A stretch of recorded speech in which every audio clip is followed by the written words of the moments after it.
Howdy, everybody. My name is Alma Bean, and this is the first episode of Bean on the Scene. You're going to see me learn along the way on how to do all of these things as far as video podcasting because I am not well versed in that field. But, we are here for the journey and we will learn along the way. So, first things first, the way that this podcast is going to work is I will be talking about all things Utah sports, whether it's the Utah Hockey Club, Utah Jazz, some of the Division 1 uh, programs that are here in town, whether it's University of Utah, BYU, Utah State. All of those schools we will be covering here, especially right now. The transfer portal is a big deal. Uh, so, for this episode, we will be talking about the Utah Hockey Club, then the Jazz, transfer portal, so on and so forth. So, to go over what has happened with the Utah Hockey Club, they played last night as of the time of this recording. It is currently December 31st. They lost 5-2 against the Seattle Kraken on Monday evening. At first, it seemed as if Utah was going to start off hot, especially since Logan Cooley got a power play goal, which was his ninth goal of the year, fourth power play goal of the season. And just getting that first goal off the board, it seemed as if Utah was just ready to keep it going, especially with how hot they've been on the road. Shortly after that goal, the Seattle Kraken, they had Jaden Schwartz just gunning it to try and get a goal against Vemelka. But after he scored, they had the celebrations. The goal horn had gone off. Coach Torini figured, you know what? Let me challenge the call. I feel like there were a couple of guys offside. And sure enough, there was a little scuffle that ensued after the goal was scored. And Logan Cooley took a few punches along the way. But it didn't take them long to review the call because Trini was right. There were two guys that were offsides on that goal from Jaden Schwartz. So that was pulled off of the board. But it didn't take long for those goals to go back onto the board as Yanni Gord and Andre Burakovsky went ahead and scored their sixth and third goals of the year within 51 seconds of each other to end the first period up to 1. But after a very defensive centered second period, Alex Kerfoot went ahead and broke the tide as he scored his sixth goal of the season just a tad bit before the end of the period to tie things up 2-2. But then the scoring barrage started for Seattle. Jaden Schwartz, he actually got a goal on the board this time, getting his 12th of the season. Matty Beniers, he got his sixth of the season. And then Jared McCann got an empty netter with not too long left in that game. And at that point, a lot of hockey club fans were just ready to turn off the game. But Seattle won 5-2. Uh, that loss did continue their current losing streak, extending it to 4 straight games for Utah, and unfortunately ended their road winning streak, which was at 7 straight games. Their next game that they have is tonight, which again at the time of the recording is December 31st, last game of the calendar year, and it's going to be against the Edmonton Oilers. It's the second night of a back to back. Those games are always really hard to play. It's the second time that they've met Edmonton, and the last time that they did play, it was in the Delta Center, and Utah lost 4-3 in overtime. Tonight, you'll go ahead and see Stauber in goal. Vemelka, he's been doing great, but after a 5-2 loss, second night of a back-to-back, you just need to give the man a rest.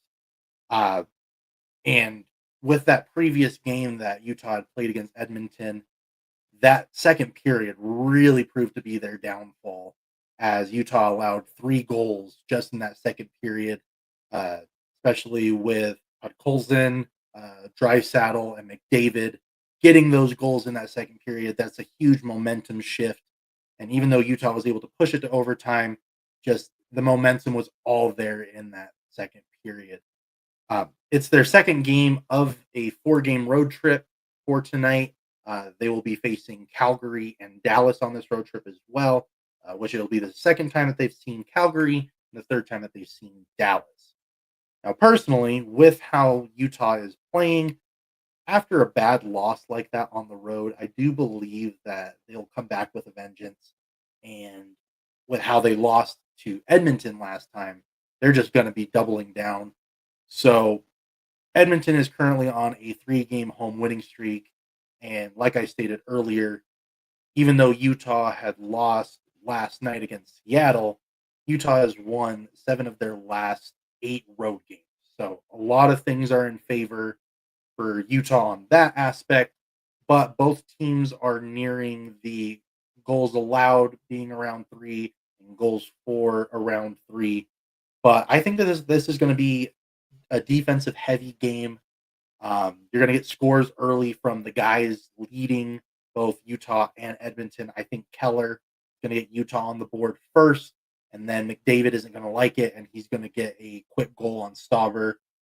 But then it's just going to be a back and forth battle. Both teams are known for kind of getting a little too excited after getting goals, and I expect them to overpass the puck a lot of the game, a lot of unnecessary turnovers. I expect all of that to happen in this game. But I think that Jack McBain, who hasn't scored since December 7th against Buffalo, he's overdue for a goal. And I think that he will be the goal that will decide this game, giving Utah the 2-1 win, giving them winning 8 of their last 9 games on the road. Granted, being in all Utah Hockey Club gear, it might be easy to say that, yeah, he wants the hockey club to win, but with the adversity that they've been going through, I think it's a win that could happen, but honestly, this is a coin flip game in my opinion. But I think that 2-1 score should stand. Uh, Overall, they've been a great team to watch. They've had their ups and their downs, but they're a team that you just have to stick through. They have the promise to be a wild card team in the playoffs. Now, these type of games are what are going to be the make or break points later down the line, and fans and the organization are going to sit there and be like, if only we won that game against this team. And I personally think that this game against Edmonton is going to be one of those games. Now, with the Utah Jazz, they also played last night on December 30th, but they were at home at the Delta Center and they were facing the Denver Nuggets. It was not the result that some fans would want since they lost 132 to 121, but there was some glimmer of hope, especially with guys like Jordan Clarkson, who had 25 points, 5 rebounds, and 4 assists, and Colin Sexton, who had 22 points, 2 rebounds, and 4 assists. They were able to shoot with little to no resistance, especially Jordan Clarkson. He was showing why he has that nickname, the flamethrower. He was just making threes left and right, and Denver just didn't know what to do with it. But it was his turnovers that kind of brought Denver back into the game. But even Walker Kessler, who had 12 points, 13 rebounds, and 4 assists, along with 2 blocks, he actually shot 100% for the night. He was 6 for 6. He played phenomenal, especially playing against the Joker himself, Nikola Jokic. It's really hard to contain somebody that can do so much on the floor. So the fact that Kessler was able to get 13 rebounds against former MVP, he did great in my opinion. And this is also one of those years where you want to see more of the young guys play, like Cody Williams, Kyle Filipowski, Isaiah Collier, and somebody that showed a little bit more improvement last night was Cody Williams. Somebody that his biggest critique is that he doesn't have a consistent 3-point shot. Last night he shot 2 for 3. It's a very small number to look at, but shooting 2 for 3 is great for him since he was barely getting over 30% from the perimeter in college, and he's barely hit that mark here in the NBA. Like I stated earlier, Jordan Clarkson, he had a decent amount of turnovers in this game, and the team as a whole, the Jazz just turned the ball over so many times late in the fourth, and it was neck and neck for a majority of the game. But that fourth quarter really hurt Utah. Uh, but again, that center position, Jokic, he's just a phenomenal player. and he racked up yet another triple double. He had 36 points, 22 rebounds, and 11 assists. But he wasn't the only Denver Nugget to receive a triple double last night. Russell Westbrook, he had 16 points, 10 rebounds, and 10 assists. And the way that he plays, it just seems like he has a fire in him every time he comes to Salt Lake City. And for those of you that know the background of Russell Westbrook and the Utah Jazz, you would know that he has every right to have a fire in him. But even with his amazing performance, Jamal Murray even put up 20 points, 4 rebounds, and 10 assists. So the ball was moving with ease for Denver. But with both Jokic and Westbrook getting those triple doubles, it is the 16th time in NBA history, including playoffs, that teammates have had triple doubles in the same game. But also, Westbrook is the third player all time to get a triple double while shooting 100% from the field and the free throw line. And one last thing for history, Westbrook is now the all time leader in triple doubles against the Utah Jazz with 9, passing Magic Johnson, who had 8, which to pass Magic Johnson on any list is phenomenal. So I'm sure it's probably a small accolade for Westbrook himself, but to say that you pass Magic Johnson on any list, I would personally keep that right in here. But that is Utah's fourth straight loss, and then it is also their seventh straight home loss, which the last time that they won at home was against the New York Knicks on November 23rd, which just so happens to be their next opponent, which is tomorrow on New Year's Day at Madison Square Garden. It's going to be the first game of a 3-game road trip where New York will be first. Then they're going to travel down to Miami and then wrap up the road trip against Orlando. I personally think that Utah may come along with one win after this road trip, but I wouldn't be surprised if they were swept on this road trip just because Miami, they're starting to play great. They have some fire in them right now, especially given what had happened in their most recent game against the Rockets. The Orlando Magic, even when they start losing players, their momentum still continues to run in their favor. And the Knicks are the Knicks. They're just playing great. Karl-Anthony Towns, he's fit into their system just fine. Same with Mikal Bridges. He's not having to be the number one option. So he's able to get open and capitalize on the opportunities that he is given. And Jalen Brunson, if I really have to say anything about him, he's been playing great. But if Utah does get those 3 losses, it'll help in their overall campaign for what I like to call poop for coop. Some will say capture the flag, but I think it's a little too on the nose. So I personally say poop for coop every single time. So, as far as the current draft order, you have the New Orleans Pelicans at 1, the Washington Wizards at 2, Toronto Raptors at 3, Charlotte Hornets at 4, Jazz at 5, Portland at 6, Brooklyn at 7, Sacramento at 8, Oklahoma City at 9 because they own Philadelphia's first round pick, and then the Detroit Pistons are at 10. So those are the draft odds orders as of right now. And honestly, I don't believe that Utah's going to be lucky and move up and get Cooper Flag, even though me as a fan from my younger years, I would love Cooper Flag to be on this team. But I also would like to be a realistic fan so then I do not get disappointed. So my mindset is Utah has the number 5 pick.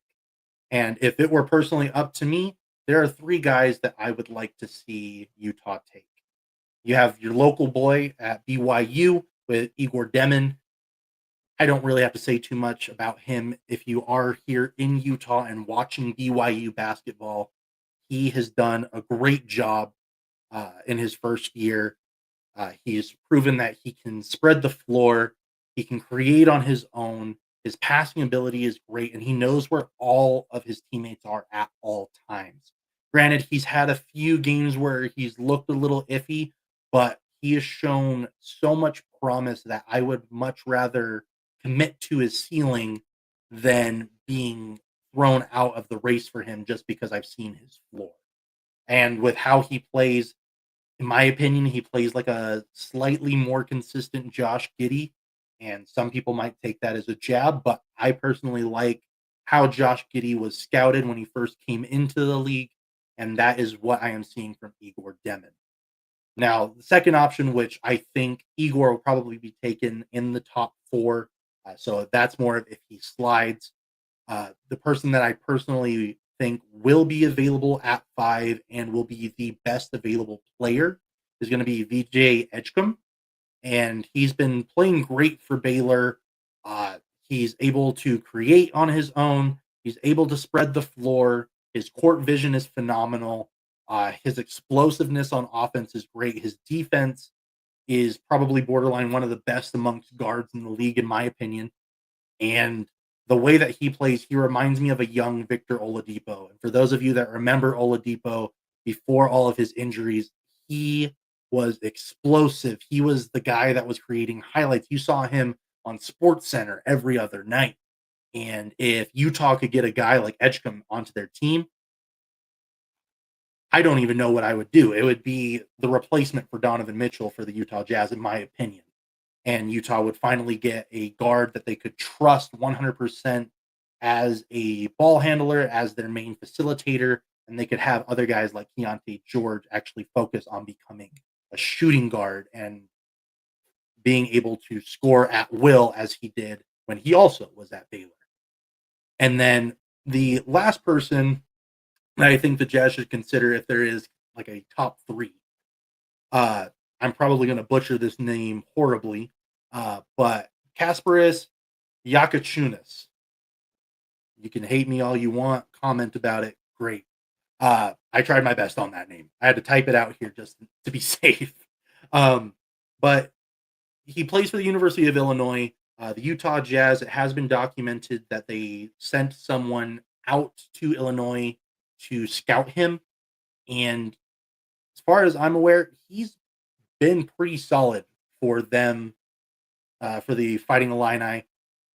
And the closest that I can describe his game is, granted, because of his name, where he's played. A lot of people are just going to immediately think, "Oh, European guard."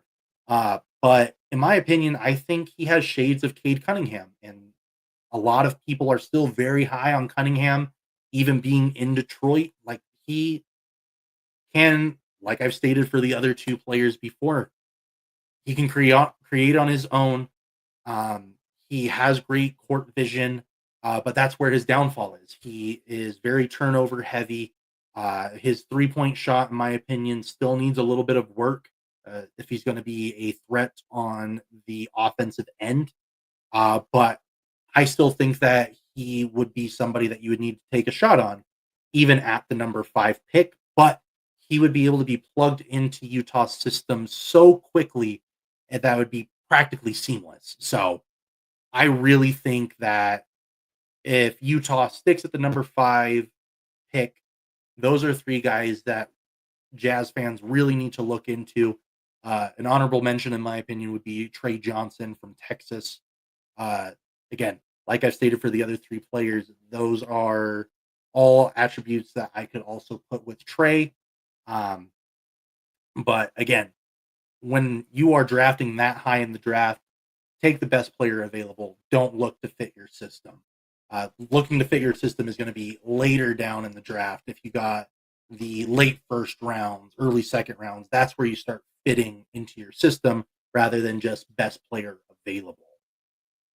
So now with transfer portal stuff, it has been so hectic. Everybody is flipping left and right, NIL money everywhere. It's a business now. College football, it used to be about developing a culture, investing into a program for all 3, 4, 5 years. And now, whoever has the money, that's where you're going. Or if you feel that you're not being valued in your current situation, you move on to somewhere where you feel that you will be valued. So, first, I'm going to start off with BYU because believe it or not, their list is a lot shorter than the other 2 schools that are Division One in Utah.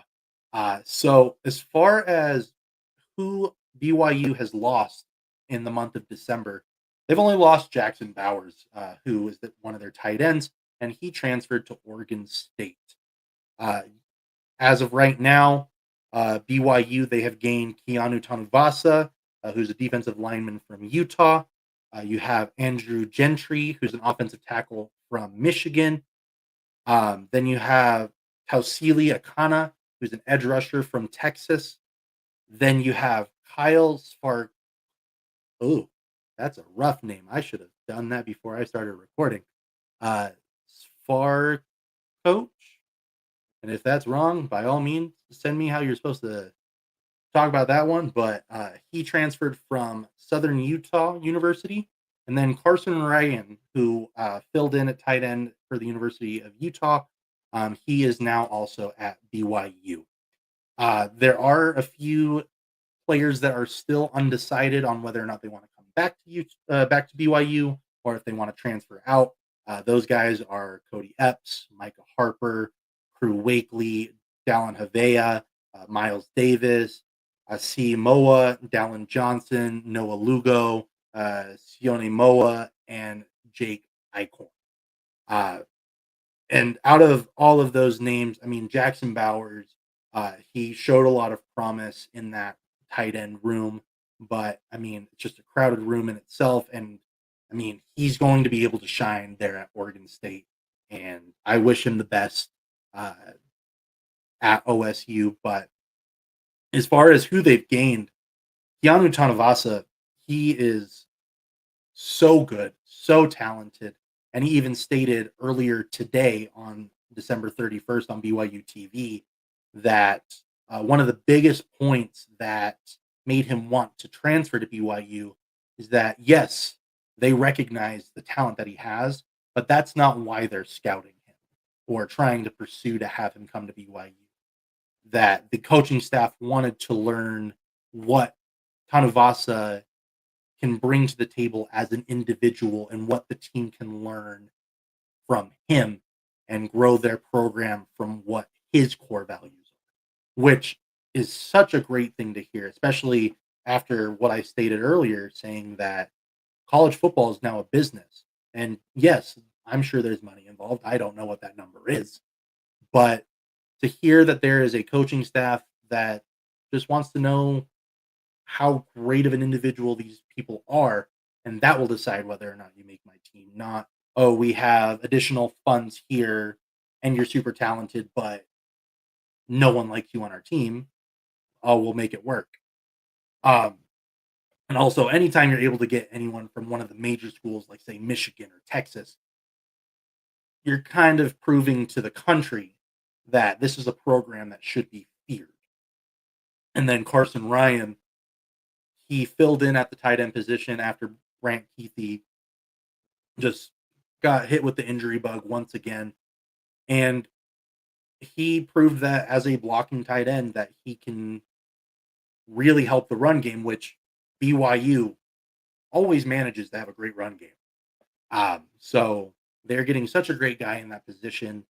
And again, wish them all the best in all their endeavors, whether they're going to BYU or elsewhere.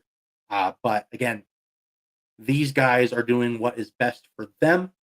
So as far as fan bases, talking unreasonable amount of trash to these guys just because they're trying to find the best situations for them, in my opinion, absolutely unacceptable. Just accept where these guys are going. You can still have your fandom, and you should do what a more reasonable fan should do, and cheer for a guy who once was at your program and hope for the best for them. And the reason why I say that is because we are now coming to Utah.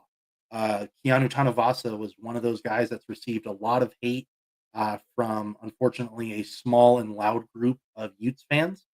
And granted, I grew up as a Utes fan as a child. I wore red every Saturday so I could cheer on my team.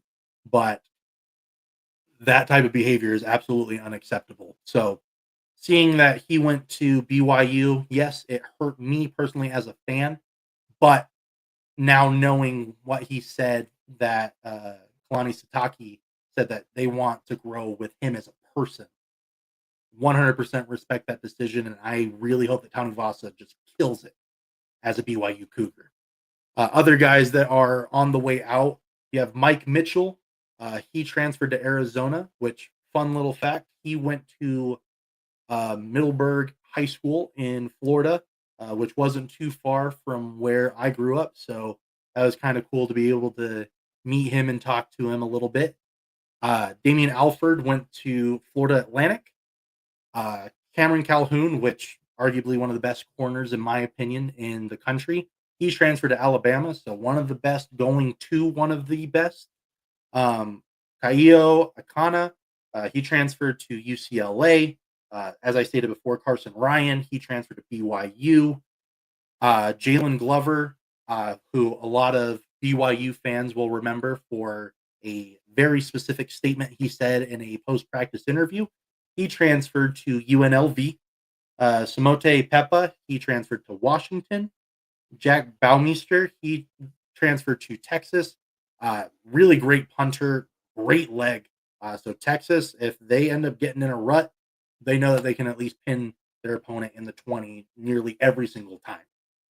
Um, Granted, these are some big names that Utah is going to be losing out on, but Utah being a public school and a well-known university throughout the country, I'm personally not worried about them getting more players on their roster, which they've already gained quite a bit due to the shakeup in their coaching staff, where they went ahead and gained Devin Dampier, the quarterback from New Mexico, Jackson Jones from Oregon, Creed Whitemore from Mississippi State, Donovan Saunders from Texas A&M, Blake Cotton from UC Davis, Kulolo Taaga from USC, Nakiri Rogers, which is also the running back from New Mexico, Wayshawn Parker from Washington State, Brendan Zerbrugger, Brendan Zerbrug, sorry about that, quarterback from Oklahoma, Devin Green from UNLV, and then just before I started recording, according to Steve Bartle, the KSL sports beat writer for the Utah Utes, announced that Nate Johnson, who was the freshman super talented quarterback that got a handful of starts, not the year that just passed, but the previous year, he transferred to Vanderbilt and is now coming back, but he is now being listed as a QB wide receiver athlete. So it'll be really interesting to see what they do with him, especially bringing in Dampier and Zerbrug and Isaac Wilson deciding to enter the transfer portal and ultimately come back to Utah. But even though he could be utilized in multiple different positions, like say wildcat or triple options, the thought of him being a quarterback, I wouldn't quite rule it out since both Sam Heward and Brandon Rose are in the transfer portal. They are still undecided, but there's still some really big names in here, like Anthony Woods, Sione Fotu, Dijon Stanley, John Randall Jr. You also have like Micah Pittman, Tayshawn Lyons, Ben Durham. Like those are some really big names that I personally felt were big development projects. And even though they do need to develop, in my opinion, they have the talent, they have the raw ability to just go on the field and just kill it. So those guys being in the portal, it'll hurt, but Utah, they will find a way to get more recruits and develop because Kyle Whittingham is still a big believer in building a culture at Utah, even with the transfer portal and NIL being a big factor that has changed in his tenure at Utah. Now, Utah State, they did not do well this season. And in my opinion, no fault of their own. They had so many outside factors that were affecting them that honestly getting a handful of wins, good for them. Like they needed to have something to distract them from stuff that's going on off the field. Um, but unfortunately, because of those off the field distractions, they're not a big market team, and with the lack of wins, it's really hard to have players commit to Utah State. So they haven't had anyone in the transfer portal go to Utah State. They're mainly focusing on the recruiting side of things based off of what has come out publicly. As far as players that they've lost Grant Page to Southern Mississippi. Um, they've also lost Maui to Southern Miss as well. Uh, Will Money to Oklahoma State. Simeon Harris to Fresno State. DJ Graham to Kansas. Teague Anderson to North Carolina State. And Jaden Pearson to Fresno State. And it's a short list, but for a team that's really having to focus on recruiting high schoolers, it's always hard to see those type of guys depart. And there's still a decent amount of players that are still in the transfer portal for them. Marlon Dean, Jordan Drew, Braden Bailey, Malik Mikonico. Man, I'm really struggling with names today. Chase Davis, Logan Peely, Mason Edwards, Max Alford, Tanner Williams, Avante Dickerson, Gabe Peterson, Herschel Turner, Ryan Marks, Otto Tia, William Holmes, Nick Floyd, Jaden Francois, Terrell Taylor, Shively Asoa, Fua, and Gavin Barthel and Blaine Spires. There's a lot of guys that have a lot of talent there. Like I think Max Alford, if he decides to go elsewhere, that organization is receiving a diamond in the rough. He's proven that he has the talent and that he deserves to be out there as one of your main linebacker core. So you really need to find a way to get him out on the field. And I think that if he does decide to leave, any other team is going to be lucky to have him on their roster. So that is my recap of Utah sports over the last week, month, whatever you want to call it, especially transfer portal. That was just every name that's been listed for the month of December. For Utah State, you may have not heard me talk about Royals or Faison, and that's just because those guys are leaving due to the NFL draft, not necessarily a transfer. But the way that we're going to do things with the Bean on the Scene podcast is that for the second half, I want to interview individuals that have impacted me in my life into the world of sports, whether it's a friend of mine, colleagues, or mentors that I've met along the way.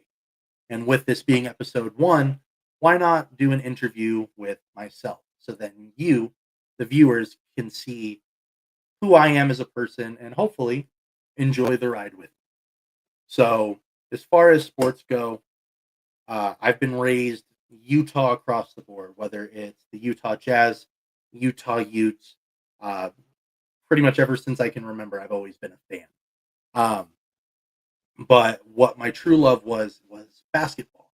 And growing up as a little one in Clearfield, Utah, I constantly saw my friends playing basketball outside, and I always thought it was so cool that they could shoot it from the 3-point line or shoot it from half court. And I told myself, I want to do that. So I kept on trying and trying. And I'm sure as a first, second grader, I looked absolutely terrible trying to shoot that ball. I'm sure I was going half court and the ball maybe made it to the 3-point line. But thankfully, my mom was able to get me into junior jazz, which at the time, Kobe Bryant was a pretty big deal. I guess he's still a big deal now.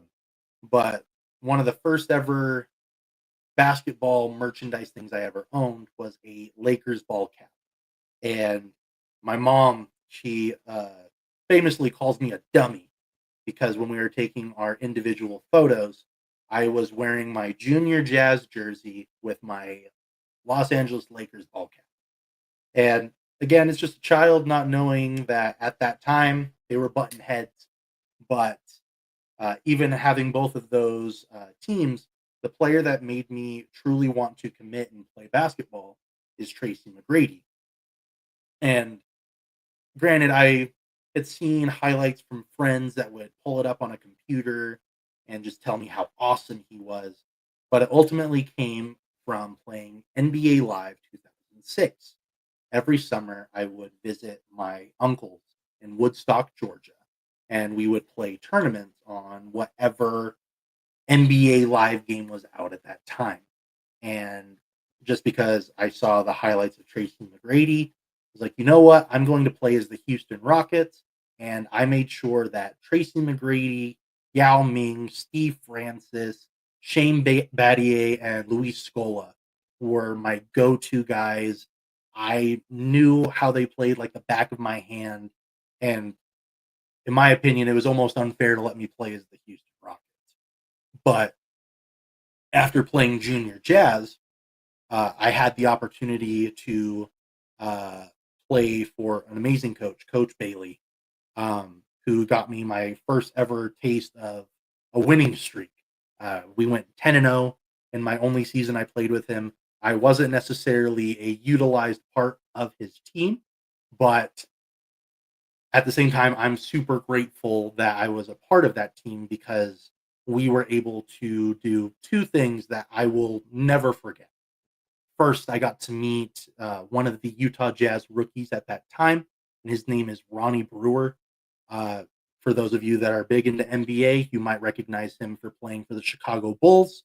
But I got to meet him when he was fresh into the league. He came and did a practice with us, and now as an adult, I'm sure that he allowed us to do this. But I thought I was super skilled because I was able to score a layup against him. And I was like, oh my gosh, I scored a layup against an NBA player. But me being as an adult now, I think he just let me do it. But along with that, we also got tickets to go to a Jazz game. And they just so happened to be playing the Denver Nuggets. So getting to see Carmelo Anthony and Allen Iverson at that time, it really showed me how talented these guys are and made me want to play basketball so much more. So as I was growing up, I really wanted to play basketball. And sixth grade came around. I ended up moving from Clearfield, Utah to Jacksonville, Florida, and really started my developmental years. And I tried to play basketball, and that's where I learned that the talent scale is much different from Utah to Florida. I was a part of an intramural team as soon as I moved to Utah, and I was also a part of a YMCA team as well. And for both of those teams, I learned that they wanted me to be the star player. They wanted me to shoot everywhere, but I was also considered the tall kid. So I also had to play center at a whopping 5'7".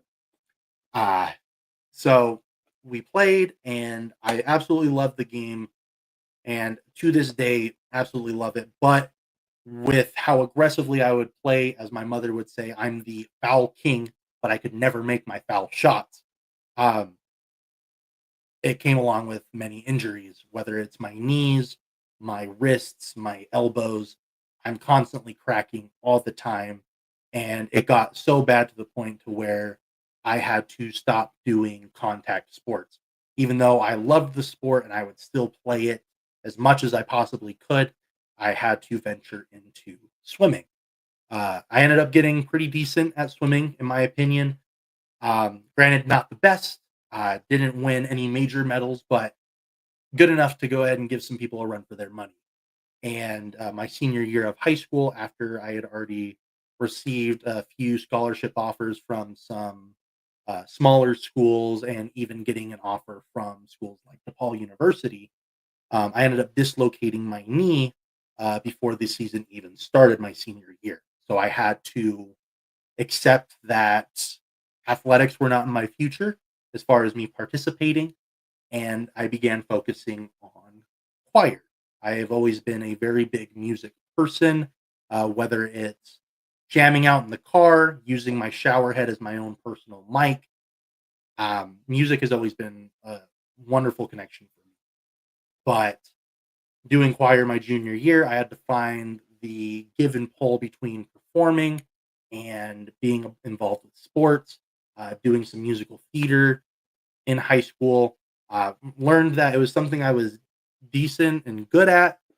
So I figured, you know what? If I'm not going to be able to get into school for sports, let me commit all my time into music.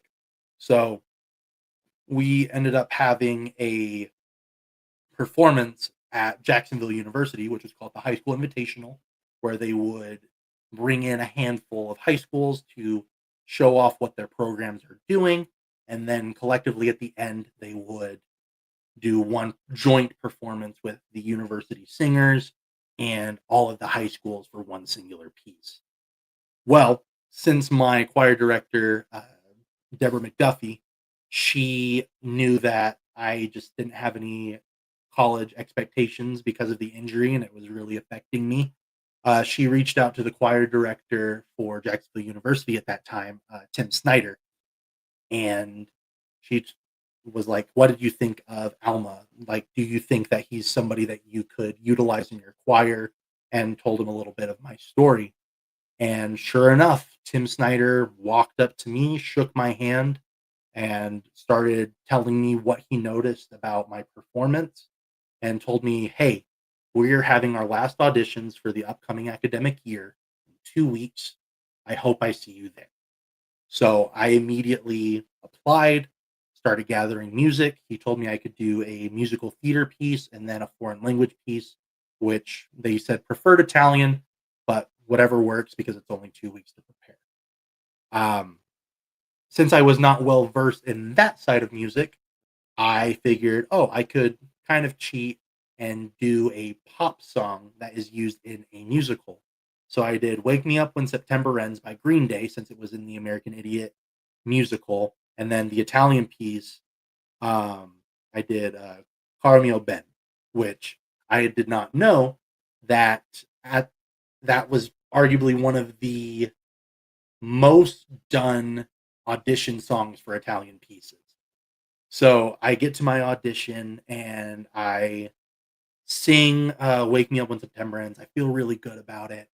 And the judge panel, which was all of the vocal professors at Jacksonville University, they're all at this giant panel and they began to chuckle under their breath. And I'm sitting there and I'm like, oh, what did I do? Did I make a face? Did I do something wrong? And they told me, oh, we don't necessarily consider that musical theater, but we get it. It's in a musical uh, it's in a musical production. So now I'm in my head. I'm like, oh no, already messed up once in this audition. Let's try our Italian piece, which again, all of this had to be memorized. So I now go into my Italian piece and I forgot the words. And one of the professors, Jay Ivy, he then gets up out of his seat and he stands up next to me and he starts singing the song with me. Because again, I did not know that this was a very well known Italian piece, and he had done it many a times. So he started singing it with me, and I got so embarrassed because not only did I sing a song that made them laugh because it wasn't necessarily accepted, but I forgot the words to my other song. So I immediately thought that I wasn't going to go to college, had to think of a plan C. But a couple weeks go by, and I received a letter in the mail from the university saying that I was not only accepted, but there was a scholarship. So that's where my path took me. I did a year of school in vocal performance, and it was very difficult. And then my mother ended up losing her job. She got laid off. And I felt that, granted, it wasn't necessary for me to do this, but I felt that I needed to help out at home. So I ended up picking up a second job and dropping out of school. And that job, I ended up working for a local private Catholic school. It was a pre-K through 8 school. And I started working in their after school program thanks to my best friend from high school, Elisa. She just so happened to be working in their one of their pre-K rooms, and she's like, "Hey, we need somebody to fill this position. I think you'll be great. When you're looking for another job, we'll hire you immediately." So, in that year that I was working at that school, Tim Snyder had been bumped up from choir director and being in talks to becoming the head of the music department. And He knew how devoted I was to the craft, even though it was very difficult, very uh it was very wearing on my mental health. Um, but I tried not to show it because, I have this great opportunity. Um, but he would message me and call me just to check up on how I was doing, not just to be like, "Oh, we miss you in our choir." He would ask little things like, "How's your mom? I heard that she's dating so and so. How is that going? How are your siblings? How is your new job? Are you enjoying it? What are you doing in your personal life? What are your current goals and aspirations?" So, having those types of conversations with him really made me comfortable just opening up to him, which talking to really any teacher, I feel like that doesn't happen too often. And especially in a college setting, it's more of you're paying for the class, get in, get out, get your piece of paper. But he actually cared for me as an individual. So I would have lunches with him on occasion. He would invite me onto campus, pay for meals for me, and eventually, because he was the head of music, he was able to bump up the amount of scholarship to hopefully help out with me financially, which it did. It was definitely a burden that was weighing on my shoulders, and it lifted a tad bit of that weight off. So after that year away from school, I went back and I managed to get my degree. I got a Bachelor of Arts in Music with a minor in education. And during that entire time, I had thought that I was going to go into music education. I had had small stints at other schools, getting lesson plans together and teaching some of these students. But ultimately, I felt that I need to be in the world of sports because during that time, I had also started a separate podcast, which unfortunately is no longer around. But I got to do it with my friends Kyle and Josue. And we did the unpaid broadcast or unpaid break. And it was essentially just a sports center where we talked about what we wanted to talk about as far as sports. And it was a lot of fun, really enjoyed it. And that really stuck in my head that I needed to get in the world of sports. So before I had graduated from Jacksonville University, I started doing some writing because I enjoyed creative writing, whether it was doing lyrics for songs that I had written, poetry, short stories. I just really enjoyed doing it. But since I wanted to get into sports, I started writing my own recaps on Utah Jazz games that I had access to. So after that, I was like, you know what? I want to go somewhere where I know that I'm going to be invested in the sports teams, whether I pay attention to them or not. And I want to fulfill the dream of going to the University of Utah. So I applied just before I graduated and got into the communications department for a second bachelor's degree. And it was completely life changing in a matter of a month or two. I was driving cross country after Hurricane Elsa rolled through the Gulf and starting a new life. Um, and I managed to meet some wonderful people since I've been in Utah, especially at the university, whether it's Maria Chaleos, Bill Riley, Andy Larson, Craig Bowlerjack, Alex Curie. They have been Jeremiah Jensen. They have been such influential people as far as how I look and pursue this career. That even for some of the people that I still see to this day, I still kind of get a little jittery because I know that I looked up to these individuals and now we're on a first name basis. Um, but the one person that probably had the largest influence on my career as of right now is Bill Riley, because the very first thing he told me to do is that if you want to be in the world of sports, you must have Twitter, or X as it is now. Whether you like social media or not, you have to be involved. and I did not use Twitter. I had maybe made an account for a class in high school for extra credit, but I had never actually used Twitter. So I decided to just dive in, and he told me that live tweeting games is probably the best way to get into the industry, even if you're paying for your own tickets and sitting at the very top row. uh, you're still at the event and you are still possibly able to see something that a broadcast isn't going to cover. So I started paying for jazz games, whatever I could find on whatever ticket selling app I could find at the cheapest rate. And I just started talking about Donovan Mitchell, Rudy Gobert, Joe Ingles, Royce O'Neal, Boyan Bogdanovich, Hassan Whiteside, Daniel House Jr., Trent Forrest. These were all guys that I started almost hyper fixating myself to make sure I focused on.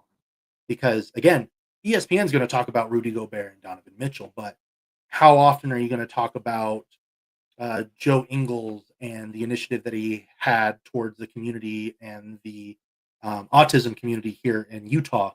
And that has now spread on to, I believe, every city that he's gone to since he's left Salt Lake City. That's something that's just not heard of. Or even with my day job, Hassan Whiteside bringing in his child for their birthday and just telling me about how he loved the environment here and that he's actually able to focus on family and his craft. Um, so being able to make those connections, and even Mike Conley was another one where I just was so starstruck because he's Mike Conley. But then just being able to have a casual conversation with him, especially after he went ahead and missed the what would have been game-winning shot in the playoffs that eliminated Utah. Um, Fans were very harsh with him, and I was able to just sit down and talk with him and tell him about how much I appreciate what he has done for the game, what he has done for Utah, whether it's on the court, off the court, and being able to get to know his family. They're wonderful people. So something that I've never thought that I would be a part of, but that all happened after Bill Riley told me that I need to make a Twitter, and I was able to start making those connections that way. Um, but through Twitter, I ended up meeting Daniel Olson, who is the creator of the Hive Sports and a Utah State grad himself. He met me at a jazz game. He said that he had saw my work, he liked what I did, and he brought me on as an unpaid intern. And mind you, this is still within my first semester with Bill Riley, which was the spring of 2022. And I was so excited that I got an internship. I'm working towards what I moved out here for, and it's happening so quickly. But it was an unpaid internship, so I had to back it up a little bit. We could eventually find something paid. Um, but I still loved what I was doing, so it didn't matter if I was getting paid or not. But he brought me on to cover the Utah Utes football team, and I again, even though I was a fan of the team, I really only knew Cam Rising, Devin Lloyd, and then a handful of other players, like say like Ty Jordan and Aaron Lowe. They were the couple of guys that I knew offhand, but like outside of that, there weren't too many other guys that I was able to just name off the top of my head. So I wrote one article about the Utes, and it felt very bland. Sounded like I just researched and put stats in. And he went ahead and asked me to try and cover the uh, running Utes basketball team. And unfortunately, I wasn't able to do that because I was so focused on covering the Jazz that he was like, you know what? Do pregame and postgame uh, posts about what happened during the game, and then do your own pregame uh, post where you can talk about what you're anticipating, what fans should look forward to, what your predictions are, injury reports. And I did that for about 2 seasons. So the start of the Will Hardy era is where I really started focusing in on those types of articles. and it got me some decent connections. Whether it was at summer league, where I got to meet some of the families of players, um, and one of the big ones was being able to meet some of Johnny Juzang's family, and then Colby Jones. He is a great individual. His family was constantly interacting with me whenever I would cover him for summer league. And then just uh, not the previous or get not the summer league that just passed, but the one before. Getting to meet Ochai Abaji's mom, who is a character. Loved her. She was cracking me up the entire game. Um, Especially when Abaji got 10 fouls in a single game. She was hooting and hollering. It was great. But um, it really made me realize that I'm doing a good job, and it got me recognized by an individual at KSL Sports, Hu Tran. He brought me on to be a guest for his podcast, Hitting the High Notes, where we do Jazz coverage. We give our thoughts on what the Jazz are doing and go from there. But he had found out that I was still in school, and he decided to put out there that there was a paid internship uh, that he thinks that I would really enjoy. So I applied. I got the internship, and again got to make some amazing connections. Uh, like Mike Goodkind is one guy that I have been able to be in communication with quite frequently. Andrea Urban, she's been amazing, uh, and I just don't know what I would do without these people. Like they've really helped me out as far as making sure that I'm on the right path, um, to be able to actually do what I'm supposed to, you know. And they've been so insightful, especially Andrea. She's told me what I should and shouldn't do when I'm out at certain events, or if I am at an event, what sort of angles I should look for. And then Sam Farnsworth, who has given me so much knowledge, uh, whether it is during my internship or even now. He's constantly telling me how I should better my work, what I'm doing correct, how I should go about interacting with individuals if I'm promoting myself, what ways will work, and never take your work for granted and know your worth. So being able to see that, I really started pushing after my internship in May that I really want to be in this business. And something that Jeremiah Jensen said when I was still at the University of Utah is that if you're going to be in the world of sports, you have to be insane, because you have to be crazy to enjoy these hours. And the very first day he saw me in my internship, he told me that I didn't listen. And I told him, no, I listened. I just fit the criteria. So once the summer hit, I started applying to every market within the Salt Lake area, and I got a lot of no's, and that's what I was anticipating based off of conversations that I've had with my colleagues. But wasn't going to get discouraged. Was going to keep on pushing through, try and find something, keep on doing stuff on Twitter as I was starting to grow my following. But then I got a message from Jake Hatch, who is one of the producers for the KSL Sports Zone, which is the radio affiliate for KSL Sports. And he said, "Hey, I noticed that you applied to KSL Sports. I think we might have a position for you. Would you like to interview for it?" And I was like, "Oh, absolutely." Had no idea what the position was, what it entailed, but hey, it's a foot in the door. So I went up to the KSL studio, and we went in this big old conference room and had a one-on-one with Jake. It was really great. And then our boss, Lloyd Cole, walked in. And not gonna lie, when he walked in, Jake and I, we had already gotten comfortable. But Lloyd came in And I immediately lost all that comfort because I was like, oh no, this is like boss. And I didn't know like what I should or shouldn't say. I was super nervous.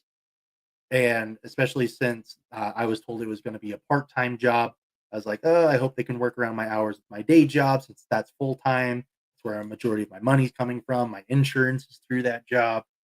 And he's pretty straightforward. He was like, yeah, based off of what we've been told from your internship downstairs, you really put forth a lot of effort and you really want to learn. So even though you may not have a background in this field, if you put that same effort into this job, I think you should be fine. And ever since July, I have been in that position. I think that I have done a decent job to be able to still have that job. I've met some amazing people in this position, like I've already stated, with Jake and Lloyd, um, and then Alex Napolis, and then Christian Esparza, um, and then some of the other guys that I have grown to know, like say Cole Bagley. They've enlightened me so much that yes, it's a foot in the door and it may not be your permanent position, but this is where things have started. So I've just been super appreciative to be able to even have this opportunity. Um, but now we're here with being on the scene, and hopefully this will be the next step in my venture and grow not only my personal brand but my knowledge in the world of sports media.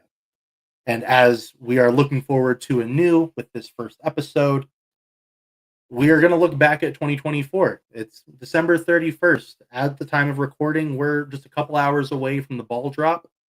And a lot has happened in the world of sports for the state of Utah. There's now a hockey team here, an NHL team.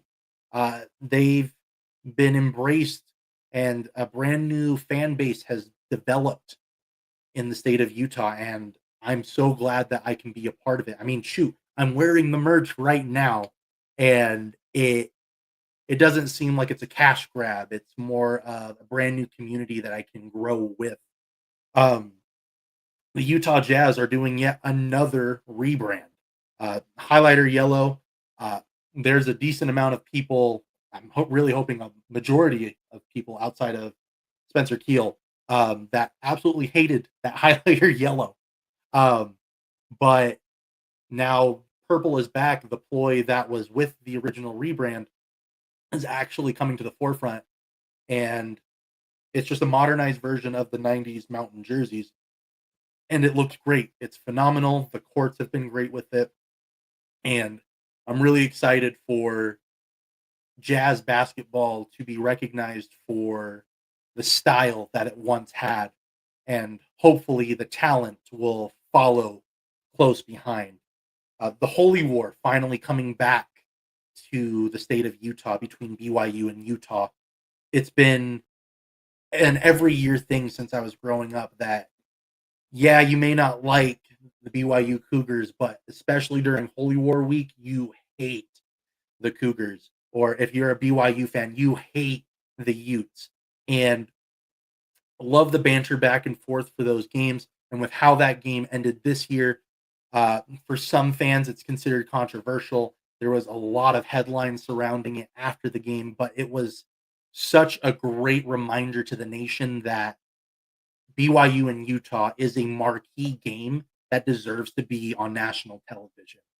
The Utah Royals, the professional women's soccer team here in Utah, did return.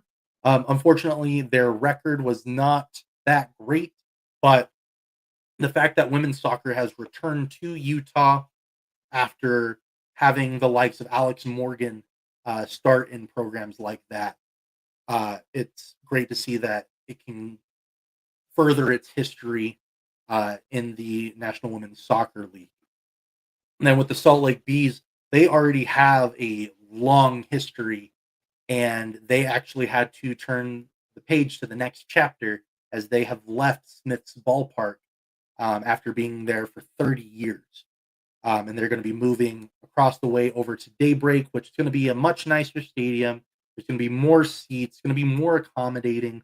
But for the fans that have been following the Bees, uh, it's it's kind of hard to detach from the actual ballpark itself. There are families and generations that have memories in those seats, and certain players that they may have seen, like let's say Torrey Hunter or Mike Trout.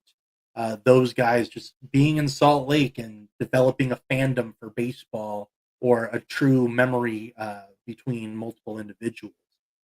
Um, and even with baseball, Utah almost became a temporary home for the Oakland A's. That was in discussion. It almost happened, but ultimately they ended up going with Sacramento. But to think that there was almost an MLB team in Utah, it ended up leading to the potential MLB expansion bid that the LHM company had submitted to the MLB to get a team over near the smokestacks over by the Jordan River. Um, it's crazy to think that there's all that movement going on, and then Real Salt Lake making it to the playoffs, even though they didn't have any success in those playoffs, but getting back to being a premier team in the MLS, uh, the fandom, the talent that these teams are having. It's great to see Real Salt Lake back on top after being somewhat disconnected. And then just for me personally, as I stated earlier, going from an internship to a job in arguably one of the largest sports news companies in the state. And again, I am beyond thankful for even having that opportunity. So that's Being on the Scene, episode 1. If you liked what you heard, follow me on X or Twitter if you're really that decisive. Blue Sky, um, TikTok, Instagram. For the first 3, that's going to be at AlmaBean23. For Instagram, it is at AlmaBean15. Um, and for if you want to revisit this episode, go to my YouTube channel. It is Being on the Scene, and we're hoping that this can be a weekly thing. I will provide updates as far as what will or will not be on these shows. For all live tweets and updates, again, that will be all on my Blue Sky and X accounts. But until next time, y'all enjoy the rest of your day.